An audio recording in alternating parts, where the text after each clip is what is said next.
കാത്തു കഴിയുന്ന മനസ്സിന്റെ വേഴാമ്പൽ ഒരു മാരിമുകിലിനെ പ്രണയിച്ചു പോയി. പൂവമ്പനമ്പലത്തിൽ പൂജയ്ക്കൊരുങ്ങുമ്പോൾ പൊന്നും മിന്നും നിന്നെ അണിയിക്കും ഞാൻ.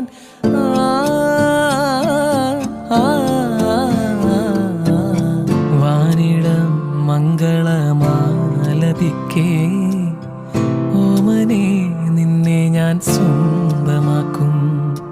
ഈറന്മേഘം പൂവും കൊണ്ടേ പൂജയ്ക്കായി ക്ഷേത്രത്തിൽ പോകുമ്പോൾ പൂങ്കാറ്റും സോപാനം പാടുമ്പോൾ പൂക്കാരി നിന്നെ കണ്ടു ഞാൻ.